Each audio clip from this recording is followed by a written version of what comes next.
ká fi ẹyin sí ọwọ́ ọ̀tún, ká fi ẹ̀yìn sí ọwọ́ òsì, ká fi téńté ẹyin ká fi gbé ẹ̀yìn iná, ká tún wá fi ẹ̀yìn rìn láti Ìsẹ́yìn dé Ìyìn Èkìtì. Ẹni kò ní yín ni, kò ní yín ni, imú náà ni yóò mọ yín sí ni. It's an Omoluabi saying, which means that no matter what you do, there will always be people who are unnaturally or supernaturally opposed and aggressively indisposed to you. They just won't like you or whatever you do. And giving honor to whom honor is due, again, the Omoluabi say that Ikato tosimu, ohun la fin romu. Such a dirty saying. But it was my friend, Kunle Dino El-Nukoya, the author and writer, who supplied that awesome piece of coruscation to me. Or as King Sunny Ade put it, Karale sile, karoko sile, kawa ko fun ko fe ko gba ko ni fe teni. Which is essentially the same thing. It means that if you buy them 1,000 cars and build them 1,000 houses, there are just people who will always be against you. It doesn't matter what you do. There will always be dissenters in your life and around your work or your business. Now, in the last couple of weeks, it seems as if I have gone relatively hard on those who's stuck in trade, whose job, whose self-appointed job and vocation is to point out what you and I did or are doing wrong in our work or with our lives. And I call them criticizers, not critics. Calling them critics makes it sound cool and professional. No, they are criticizers. And then when people watch some of these videos or see these videos, some of them erroneously assume that I am attacking the criticizers. And so they will comment and say things like, ignore the naysayers. Teju, why are you paying attention to them? Just do your work and ignore them. And all that. And in a sense, they are correct. And most times we should ignore, and we do ignore. But you see, with this my crusade, I am not doing it to them. I am actually doing it for them. This is a favor. Every time that I do one of these videos addressing this issue, I promise myself that that video is going to be the last one. But there is just something inside me, call it my muse or my daemon or my ori, that is compelling me to get the message out. That it is important that people get this message before it's too late. Because I don't think that people understand that there are dire consequences, severe consequences to this habit of criticizing people, knocking people's work, posting negative comments, posting abusive comments, and all of that. Now, let me be clear. There is nothing like constructive criticism. I will say that again. There is nothing like constructive criticism, which is the excuse that people hide behind to attack and to criticize you. That's their excuse. They say things like, you should be able to take constructive criticism. When people criticize you, you should look for how to improve. Don't take it personal. It's constructive criticism and all that type of tosh, balderdash, fiddlesticks. In short, rubbish. There is nothing like constructive criticism. At least not practically. Maybe technically, but not practically. And I will explain. Now, is criticism useful? Yes, but it is not that the person who criticized you meant it for it to be useful. It is only useful in the way that you, the creator of the work who is being criticized, receives the criticism and refuses to let it affect you negatively, which is not easy to do, by the way. But it's in the way that you take the merit inside the criticism, if there be any, and then use it. It is that way that makes it constructive or useful. So it is the receiver of the criticism who can make it constructive. But the person who gave it, the source from whence it came, didn't mean for it to be constructive. Think of it like conversion of energy, where someone shoots an arrow your way and then you convert it and turn it into something relatively harmless or something which can even help you or help your work. It's in the same way that Joseph, after he became prime minister in Egypt, told his brothers, who were the ones who sold him into slavery in the first place. It's the same way that he told them that you meant it for evil, but God meant it for good. The criticizers don't do it altruistically or because they want to help you or because they have any good intentions. So they cannot tell you that you should be able to take constructive criticism. From their own angle, it is not constructive. They didn't mean it that way. Never mind what they say or what they tell you to justify their actions. They don't do it from a positive place. because they could have also made the same point or conveyed the same message from a place of kindness. Let's say that you produced a movie where you had challenges with the audio and with the sound. For example, if a criticizer is really saying it from a selfless place or from an altruistic place from whence they are really trying to help you, instead of saying the audio of your movie is trash, or that movie is terrible, or the audio is rubbish, or something equally rude and harmful, they would probably say, hey, well done. I enjoyed watching your movie. And even though I struggled to hear the audio sometimes, some parts of the audio were not very good, but it was still something else. Well done. I can't wait to see the next one. Congratulations. Now, they've made the same point and they made you feel like $1,000 doing it. They made you feel on top of the world. Now you know that you probably need to pay attention to the audio of your movie, assuming that you didn't know in the first place. Because the truth is that we don't even need to let people know what we don't like about their work or product or service, unless they specifically ask us for our input or unless we paid for it. What am I saying? Am I saying that we should only praise people's works and say nothing negative, even when we see things about the work or product or service that could be improved? Exactly. That is exactly what I'm saying. I am saying that unless we're going to help them actively improve the thing that we're criticizing, they don't need to hear our opinion. We shouldn't have an opinion where we don't have an investment. If we're not going to help people actively and practically fix what we think is wrong with their product or their service or their creative output, then they don't need to hear our opinion.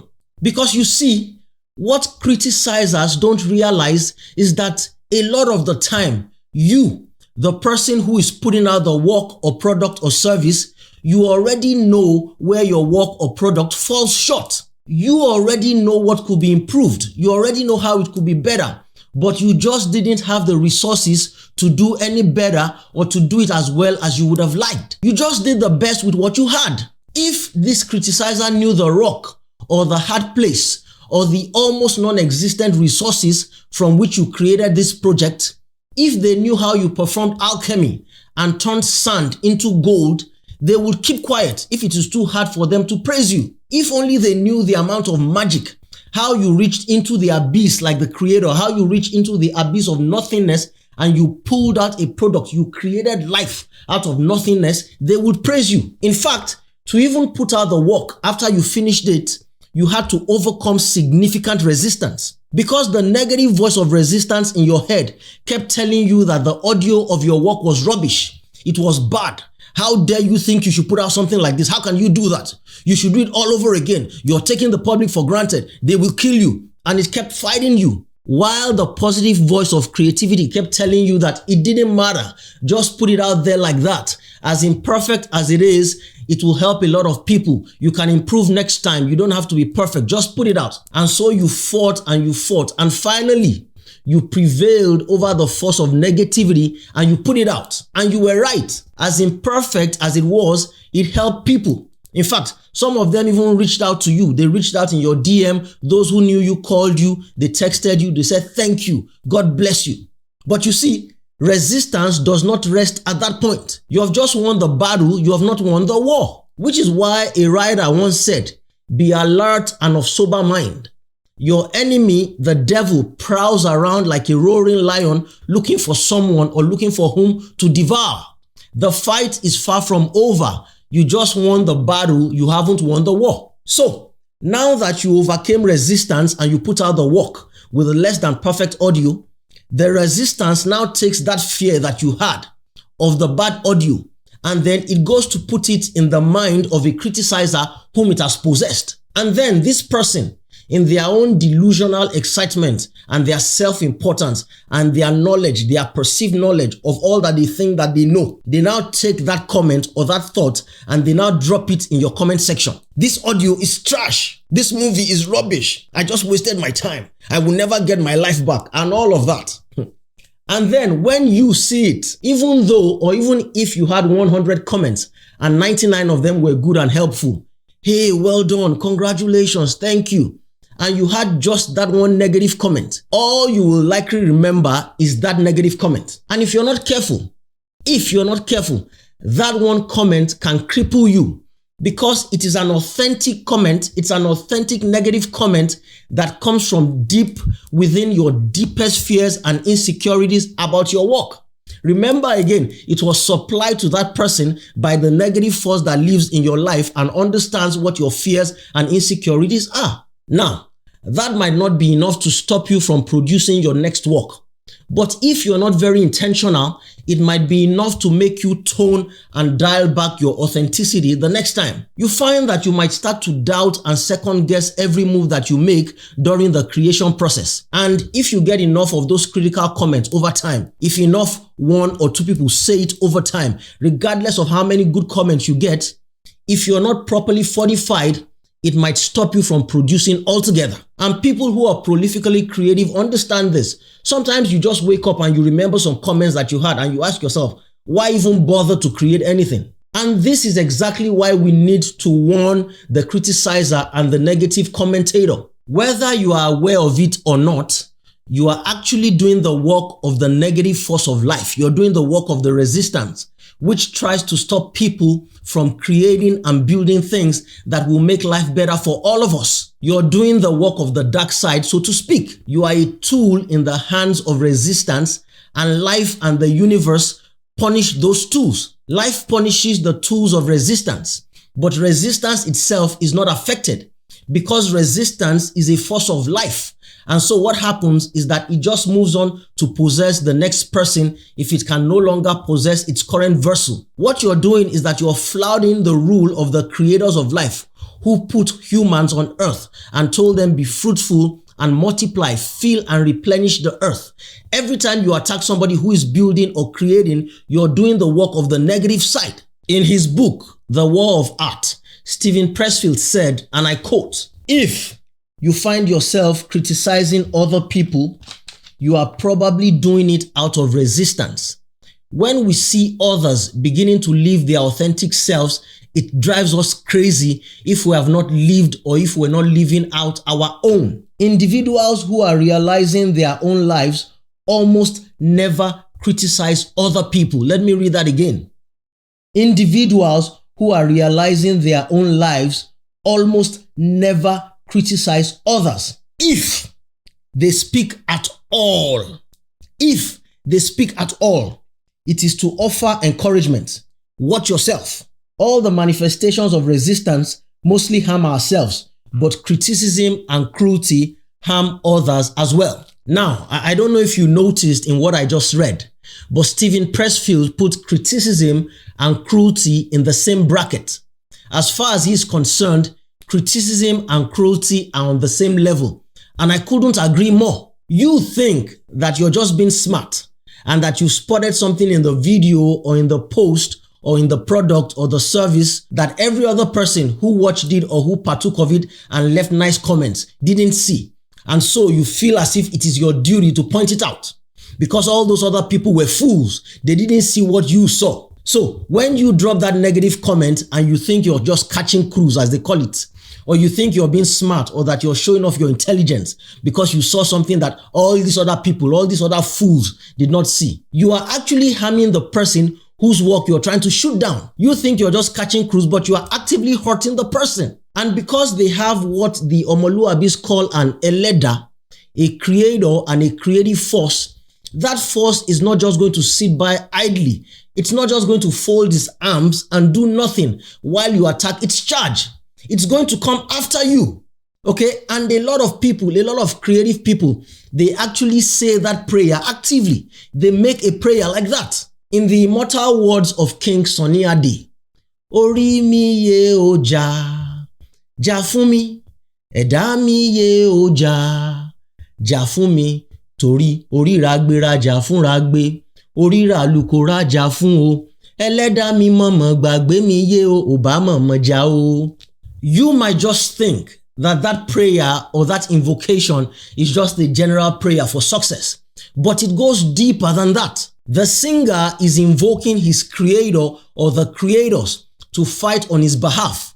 And the critical part of that prayer is that his creator should fight his enemies. In short, the objective of that prayer is to invoke the creator or the creators to destroy every resistance or every resistant force that comes against our success. Now, since as we've established, resistance cannot be destroyed, it is the unwitting vessel, the person who allows themselves to be possessed by resistance, it is that person who is destroyed. I am convinced that there are people who are walking around with problems that they find hard to solve, problems that defy solutions. There are people who are walking around with problems that were caused by the negative and harmful things that they said to someone or to some people in the past.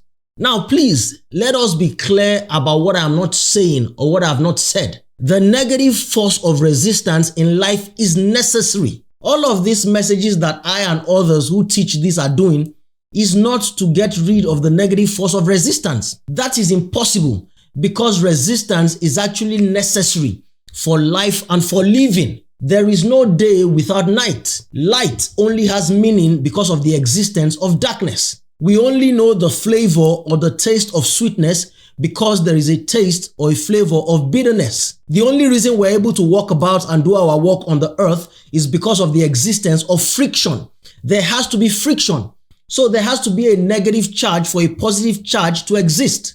As a matter of fact, resistance is part of what makes life interesting and worth living. If everyone posts good comments on your page, then the engagement will be less interesting than if a few dissenters come onto your page and start going at each other tooth and nail if they start fighting. But that spectacle is a bit like watching two people who have lost their minds fighting in the mud in the public, fighting in the mud in the market. As the great fella Anikulapo Kuti put it, na rofo fight. Igbangidigba, igbangidigba, igbangidigba, igbangidigba, ofa agbadaya, ofa abubaya, ofa shokotoya, ofa bebeya, ogbon tibiya, ogbon tibitu, gbogbo eya, igbangidigba, igbangidigba, igbangidigba, igbangidigba.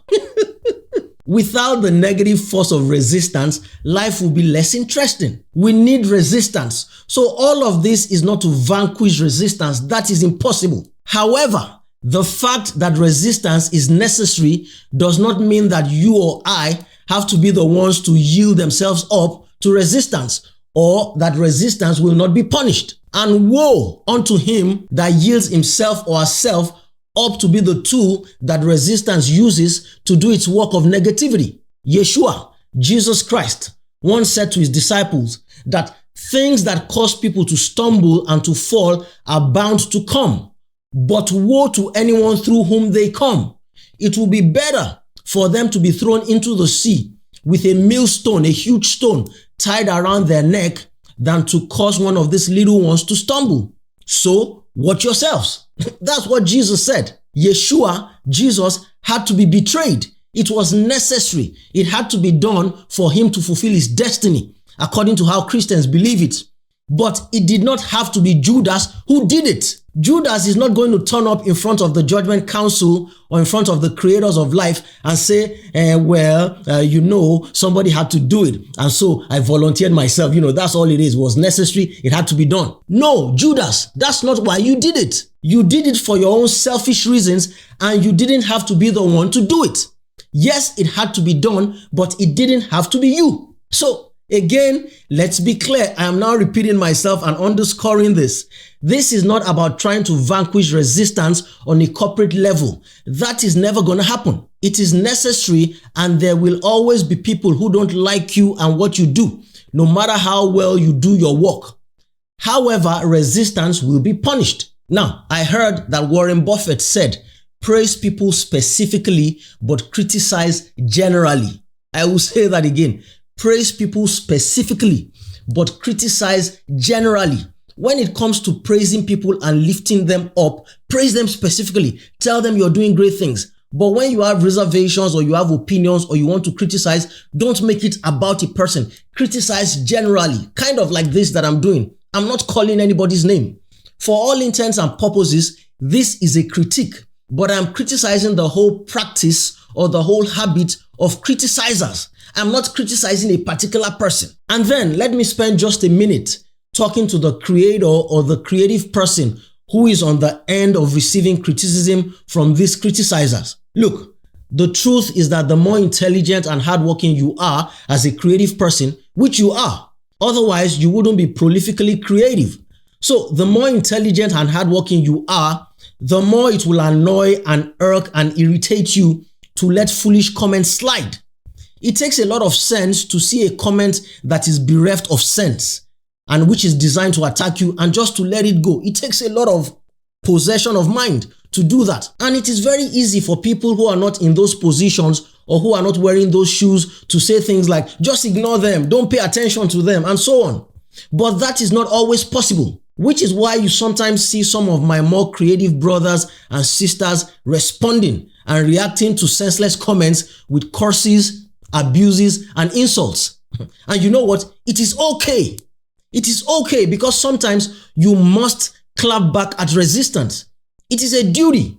For the great philosopher says, do not respond to a fool according to his folly, lest people think that you're just like him in his foolishness.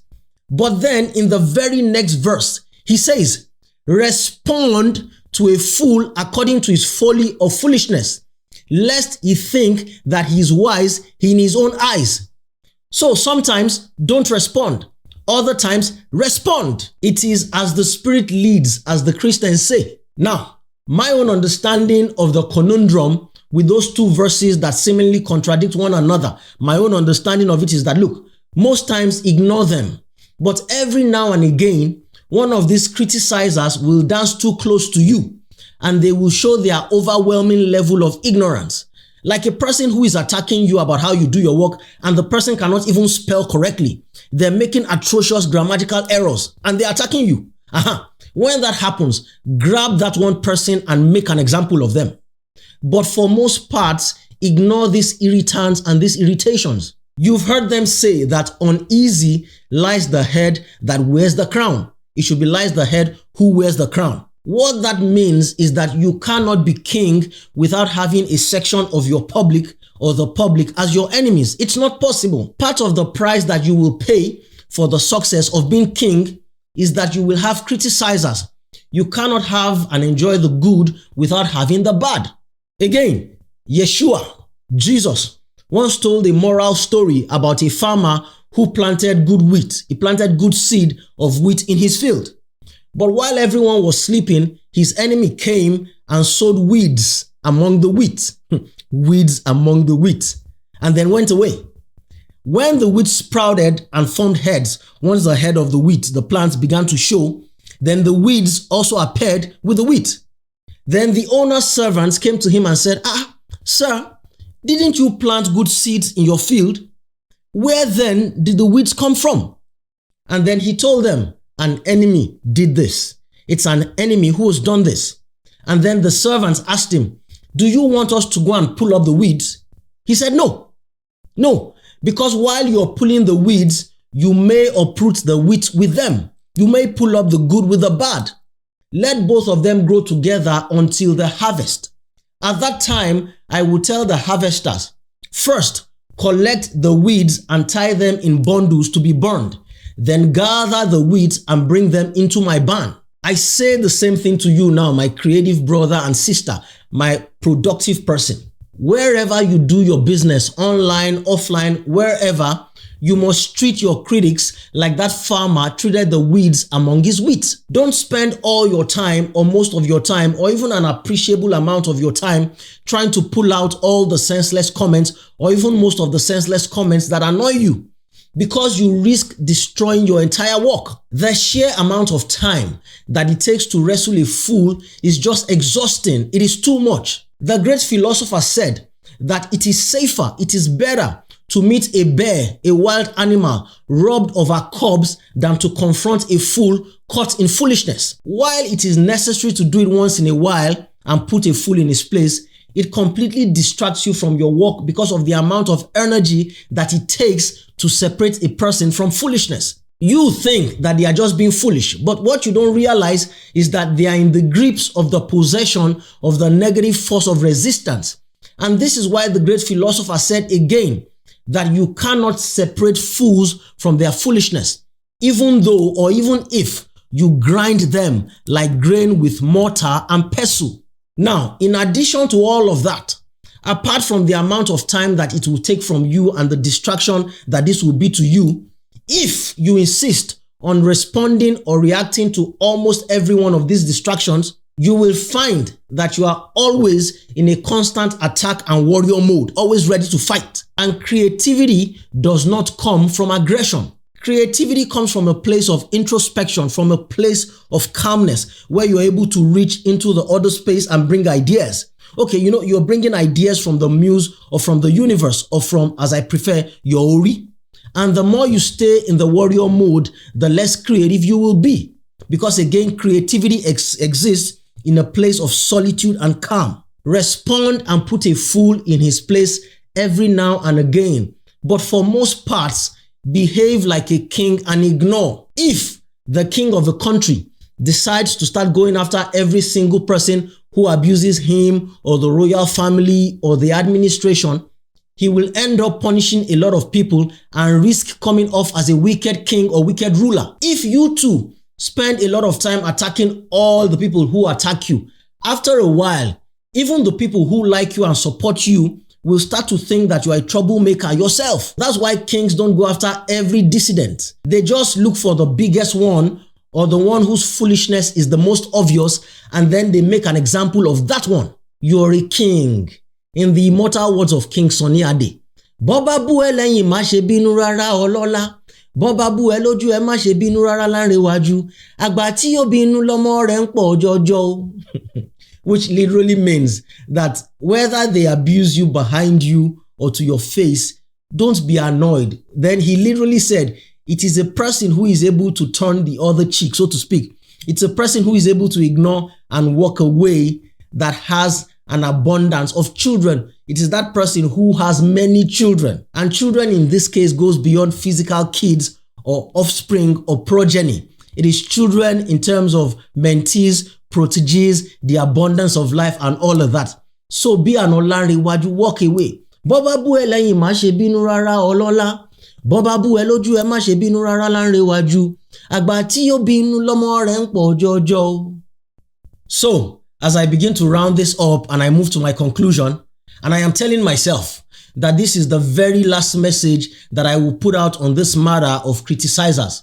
But hey, I'm just a tool in the hands of the creative force of life. If they say that this is what we're talking about again next week, then it is what it is. If my Ori or my daemon or my muse says we're still talking to the criticizers next week, then bear with us. But for now, my dear brother and sister who is a criticizer, whose stock in trade is to criticize other people, whose stock in trade is almost always to drop negative comments. The next time that thing comes on you, that strong feeling that you cannot help, that force which compels you to pick up your phone whenever you watch or listen or read anything that someone else has produced or created, that force that makes you want to abuse or challenge or attack, the next time that it threatens to possess you, just pause for a minute. Just take a breather for 1 minute and then ask yourself, this thing that I'm about to type or say, this comment that I'm about to put out into the world and into the universe, is it going to help somebody, especially the creator of this work, or is it going to harm them? Am I putting out good or hurt? Is this going to hurt them or is it going to injure them? If I'm standing in their physical presence, would I stab them in the chest? And then point it to yourself and ask that if I say well done, good work, instead of saying get out, does it hurt me? If I say great work, God bless you, I can't wait to see the next one, instead of saying the background noise of this video is too loud, the audio is terrible, I wasted my time, I wasted my data, do I lose something? Does it hurt me physically if I don't put that comment out? If the answer to that last question is yes, if it actually hurts you to do good and to compliment people, then Houston, we have a problem. And there are people like that, as crazy as it sounds. There are people who have so yielded to negativity over the years of allowing themselves to be possessed that the idea of paying compliments to the work of others or just keeping quiet and saying nothing, the idea of that almost causes them physical pain. Well, I am hoping that this is not you. If it is time to start to seek help. talk to people, or at the very least, start by putting your phone down. The next time you feel the need to comment, just let that feeling wash over you. In some cases, it will be difficult. Just put the phone down and walk away. Do that for about 10 minutes. Let that thing simmer down. You just can't be putting out hurt and negativity into the universe and then think that things will work out for you. That's just infantile. The Igbos have a proverb, or at least it was an Igbo friend who used to tell me the proverb. I don't know how to say it in Igbo because I don't speak Igbo. But the general idea was that the person who keeps a person down, a person who holds a person down, both he and the person who is holding down, neither of them will rise. I think there's an Omoluabi proverb that it's a mirror of that saying, and I'll look for it for the next time. But you cannot put out negativity into the universe. You can't keep attacking people on their comments. They have produced creative work, sometimes out of nothing. It took them a lot of pain and sacrifice to do that. They put it out there to better the world, and then you come along and comment negatively. And then you expect that everything that you do is going to work. That's infantile. A word is enough for the wise. Aboro, òun là ń sọ fún ọmọlúàbí, tó bá dé inú ẹ̀, a sì di odindi. He who has an ear, let him hear what the spirit is saying, or in this case, what the Ori or the forces of the universe are saying. All right, that's it. I'll see you on the next one.